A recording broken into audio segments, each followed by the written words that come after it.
Welcome to the Agronomy and Farm Management Podcast. I'm Amanda. And I'm Elizabeth. Thanks for joining us today.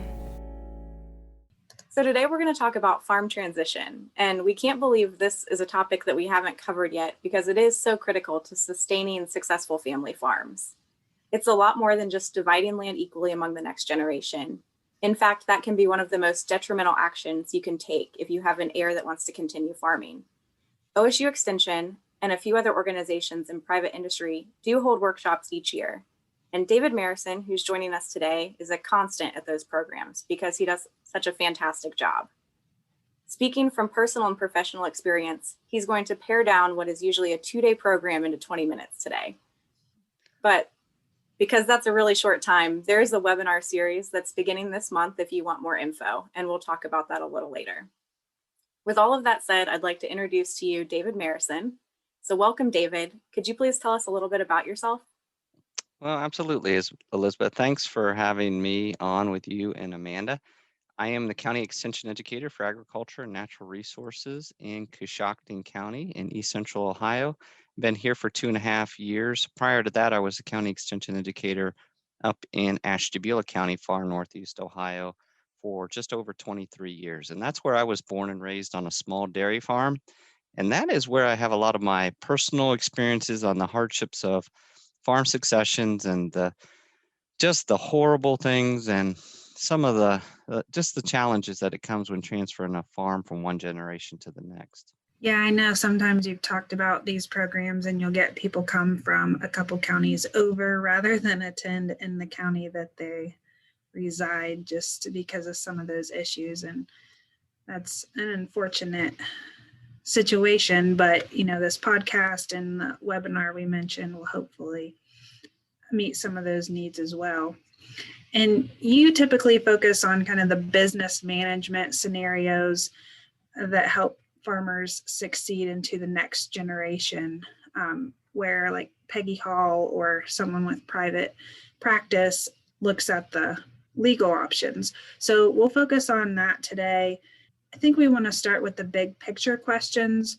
What are the things farms need to think about first before even seeing an attorney to put their plan in place? And you're correct, Amanda. We like to speak to this transfer process as two processes. One on the side of farm transition, or succession planning. You'll hear those terms used interchangeably. And then you have the whole other side, which is the estate planning, which is the legal nuts and bolts of how you actually accomplish what you want to do when you transfer the business to the next generation. We know that there are some incredible estate planning tools that families can use as they're making their estate plan and transitioning the business to the next generation. Where we tend to really have a lot of missteps is in this area of farm succession, because we know that every farm family is different, which means that just the conversations around who gets to run the farm in the future, and just some of and I would say, to be honest, I believe all families have some sort of dysfunctionality, and that dysfunctionality usually plays its part when we're talking about farm succession.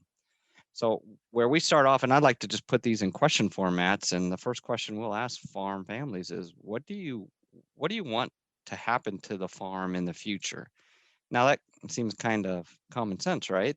But depending on the family structure, there may be some different things that can happen to the farm in the future.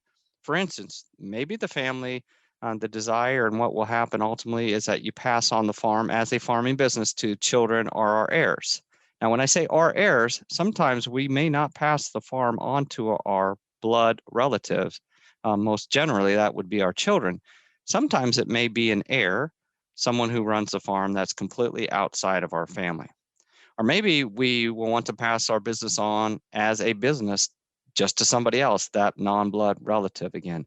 And we think about this in all sorts of businesses that change hands as one generation exits and retires. You think of a plumbing business or an insurance business, or maybe an attorney's office, where when that principal operator is ready to retire, then they will just transfer that business to somebody else to move forward in the future. maybe another objective would be the family says there are no heirs that are going to continue the farm, so we just sell the business as a business, just kind of like the plumbing or the lawyer's office. And maybe we pass, instead of the children are going to run the farm in the future, maybe we pass the farm on to the children as an asset. And as asset managers, they become landlords. And as landlords, then they will ultimately then rent that ground out to other folks who will then farm it. And maybe I don't want to decide this all. I'm just going to let my heirs decide what to do with the farm when I'm gone. Or maybe we'll just sell the farm before we pass away, and then those proceeds will be distributed to my heirs in a variety of manners. So the first question, do I want and do I desire the farm to be passed on as a functioning business or a set of assets? Bottom line. And which way you go will ultimately determine how you train up the next generation to operate or manage that business in the future, whether a landlord or whether as an owner operator. All right, David, that sounds like a really great starting point. So once a family answers that question, what sorts of questions do they need to start asking next? The very first question is, do your heirs want to operate it? And if they do want to operate it, then you start to look and to see is this a viable business for the next generation to take over. A lot of the times in farm succession planning, we're looking to bring and merge two generations together. And if we're going to merge two generations together where they'll work side by side for a period of years, the first thing that we have to answer is the business large enough and profitable enough, or does it have the potential to support multiple families? And if you can answer yes to that, then you move on to the next phase, which is to incorporate the younger generation into the operation and move forward with just basically training them up how to operate that farm once you're gone.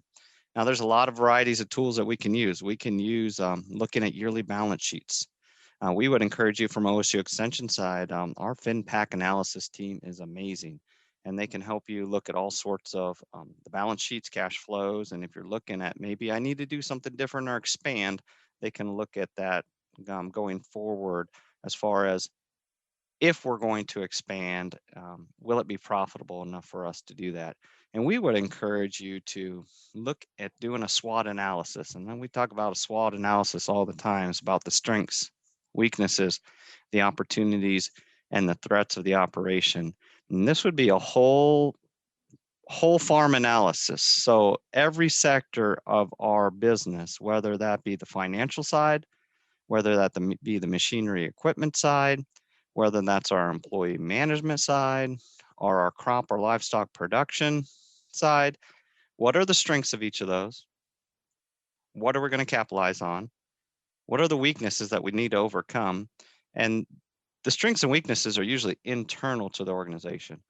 Looking external, there's going to be opportunities and threats that we need to look at. What are some threats of our operation in the future? Or maybe is there an opportunity of a way that we could expand our business? So I think of one family farm up in Ashtabula County that I worked with for years.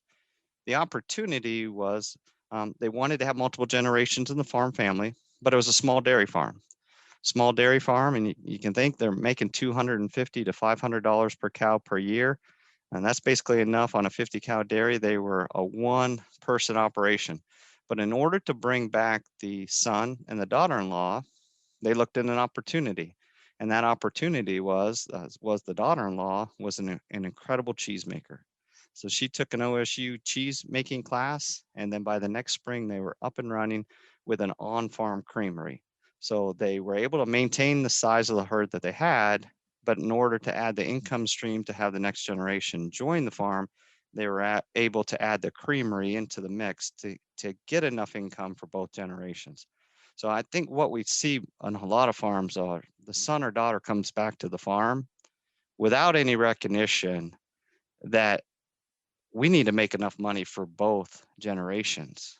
And there's only so much free gas, free babysitting, the free old cull cow that I put into my freezer that might make that younger generation happy.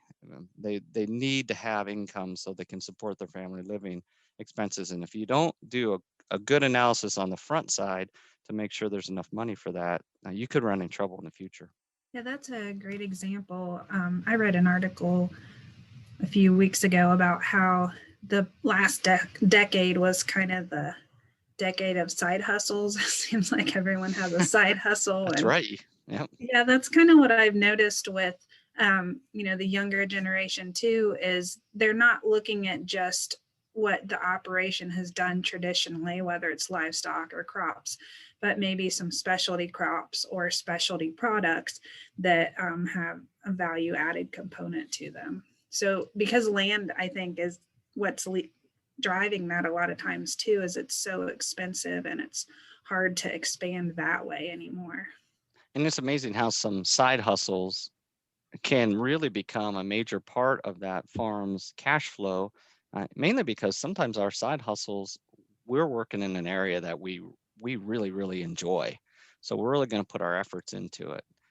You can just think of the family farm that I mentioned. Her passion was cheese. Her husband's passion was the cows. Here was a perfect opportunity for them to transition from their parents into their generation and have a husband and wife work in harmony and concert by capitalizing on the strengths that they had. So that's why this SWOT analysis is really important, even like taking a SWOT analysis on each member of the operation. What strengths do we bring?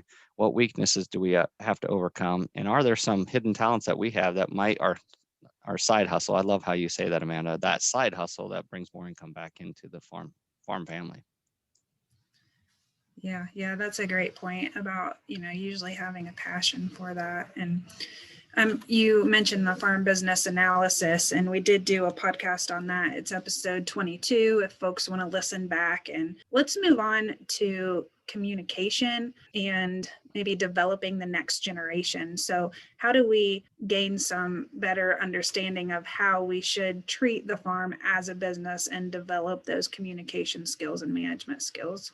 Man, I think this is the biggest difficulty we have in farm succession and in family. Any times families are working together because of that whole dynamic of being family members, but also being business members. And which hat do we have on? And granted, most of us as farmers are not known for our communication skills. So sometimes communicating, especially between generations, can be a big stress point on the farm family. So some of those things that we would suggest, and number one, if you can't address an issue unless that you clearly identify it. So part of what we do in our farm succession workshops are to look at what are the communication barriers that we have in our family. Is it a generational thing? Or is it a male-female type of communication issue? Or is there just some areas of the farm that are communicated about? For instance, on a lot of farms, we communicate really good about how to feed the cows, how to work the crops, how to spray the crops, what crop select, corn hybrids to choose. But when it comes down to financial, maybe one person in the whole family even knows about the entire financial situation. So looking at what are the communication issues, and looking at sometimes those are driven really closely to the things that are stressing us in our lives. So are you identifying the stressors that are out there? And then do you put a plan in place to overcome some of those barriers that you have with communication? So if that communication is poor, then let's look at ways that, let's say, for instance, it's between generations. Grandpa doesn't know how to deal with the grandson, doesn't know how. We say a lot of negative things about millennials, right? Because a baby boomer or Gen Xer just gets frustrated from a millennial. Well, maybe it is as a farm business. We just need to learn how millennials interact with the world around them versus maybe a boomer or a Gen Xer. So maybe as part of our farm business meetings, which we would encourage you to have farm business meetings, are you doing some self-education to be able to overcome some of those communication hurdles that you might have in your business? So let's look at retirement. And, this is something that I got a really unique look at. I was able to go down to the International Farm Management Congress in Tasmania, and I talked to 3 different farms down there. And I think all 3 of them, the older generation had retired at like 60-ish. normal retirement age for non-farm families here in the US, and passed it on to their heirs. And they were still active in the farm, but the next generation was making those calls. The one farm even had a retirement party and said, on Monday, call my son because he's in charge now. And I just thought that was so different than what we see a lot here in Ohio and the US. And it can have a big impact on the success of the next generation too. Yeah, and retirement's one of those things we just don't talk about, right? Because farmers are going to work forever. We were made to work as humans. We were made to work, and farmers love to work. And I think most don't ever really want to retire because a lot of our identity as farmers is tied into working that farm. And we're in a situation now where with the how long Americans are living, we could be in a potential place where we could have 3 generations working on the farm, or we could have 1 generation working on the farm, supporting 2 generations before them that are retired. So just having the conversation about retirement, we know that farmers are good tax mitigators, which means they probably don't pay a lot into Social Security tax, into self-employment tax, because they've done such a great job at the end of each year avoiding taxes, which may impact their Social Security retirements. And usually as we look at Social Security could be, if we were average, cover about 65% of our living expenses on a family farm. If we were just living average, on the average, if we live in average, Social Security would cover about 65% of that. So as we look at, we want to retire, the senior generation wants to retire, and Social Security might not be the complete answer to our retirement needs, especially if we want to travel, then how are we going to supplement that? Well, for a lot of farms, that means that the son or the daughter or the grandson or the granddaughter who stays behind on the farm, they may be supplementing the retirement through a rent check, a retirement check. I know that's what happened with my father, with my grandfather. Or have we done some plan and purpose along the way where we have strong 401ks or different retirement plans in place for the family? Or maybe we said, we bought that land years ago and we're going to use that as part of the retirement needs.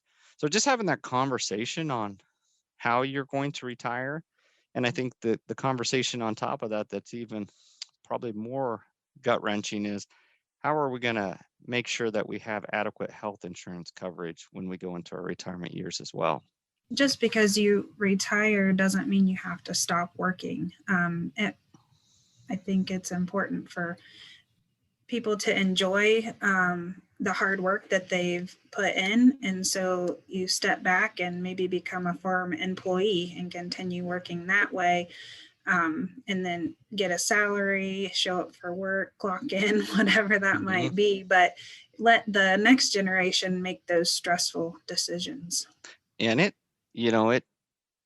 takes quite a bit for someone who's been in control for many years of their lives to be able to step back. But that, if you want to give a gift to your farming heirs, that is one great gift that you can give them, to be able to take a step back and to be in an advisory role for a few years on the side and just helping that next generation get up to speed and help them through the questions that they might have. That would be a great thing to do.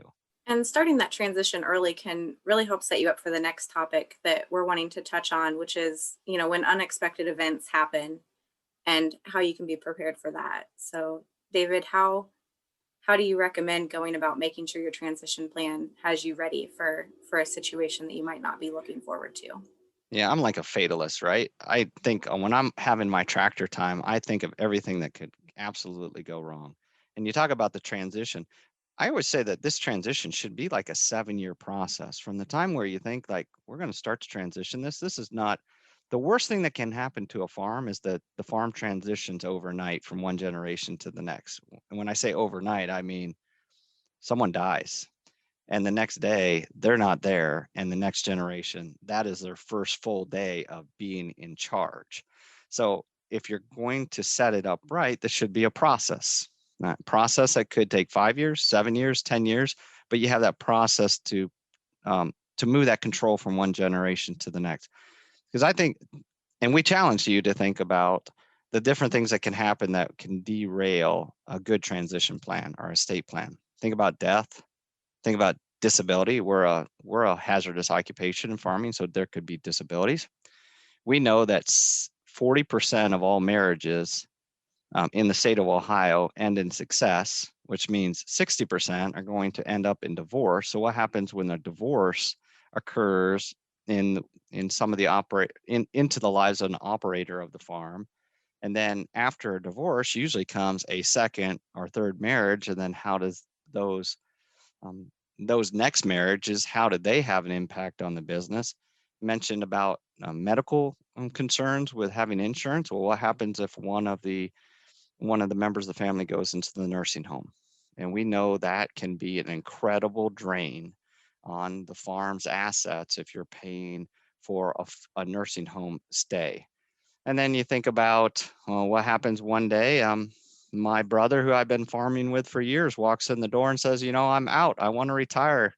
I heard Amanda and I want to retire at the age of 60. Now I'm out. I want you to buy me out. And do you have enough income to be able to do that? And then what happens when you have two brothers that farm together and they're set up in an LLC, and then one generation forward, now instead of two brothers working side by side or two siblings working side by side, now we have 16 grandkids, all who are members of the LLC, and one of those grandchildren is trying to operate under the support of those other 16 members of that LLC.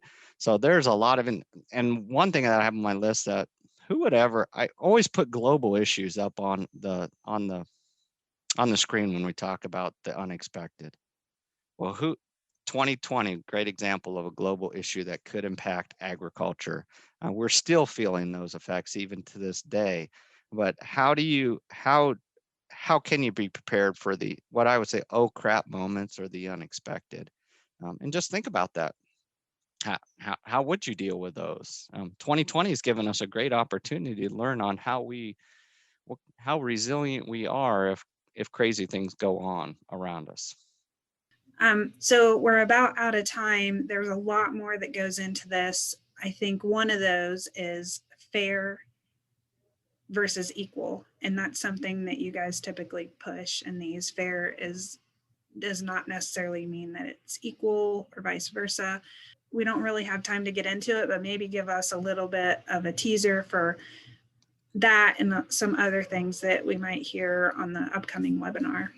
And on the upcoming webinar, Amanda, we go into what is fair versus equal. They are not the same things, especially when it comes to the farm situation. How can you if your goal is the farm to go to the next generation, it means it's probably not going to be equal when you divvy up the assets. And I'd also challenge farm managers to think about, how do you quantify the sweat equity of the son or daughter who stayed on the farm? And then, are you as managers asking the off-farm heirs about their inheritance expectations? And are you setting the stage for success for the operator that's going to follow you? Are you going to leave a train wreck of broken promises and emotional baggage that the farming heir is going to have to deal with siblings and other heirs in the future? So you can do a lot of those things. You can do a lot of things to set your business up for success based on what you do today. And I would say you don't know on the tape measure of life where you're at. So how many days do you have to do this? We would encourage you, get it done now. And that's why we would say, if you have a chance and you want to join us for our 3-part series on farm succession planning, we would encourage you. We're having an upcoming program February 15th, February 22nd, and March 1st. Those are evening workshops. They're virtual, which means that mom and dad and son and daughter, regardless of where you live in Ohio or across the country, you can all jump on the same webinar, hear the same message, and start talking about the transition of your farm. And if you're interested in that, there's a $40 per farm fee. So it doesn't matter if you have one person on the webinar or 20 on the webinar. There's a $40 fee per family. And if you just go to go.osu.edu farm succession. You'll find out the details about that program. So again, that's go.osu.edu /farm succession. We will be sure to drop that link in the description so you can just click on it. And thank you so much for joining us today, David. This is incredibly valuable information. And hopefully some of our listeners today learned a little bit, and hopefully a lot of them join you for your program coming up in just about a week. Thanks for having me on today. Hey, podcast listeners, just a reminder to give us a like or subscribe so you know when we release new episodes. If you're enjoying the podcast, be sure to leave us a review also. We appreciate the comments. Thanks for listening to the Agronomy and Farm Management Podcast. Join us again in 2 weeks for our next episode.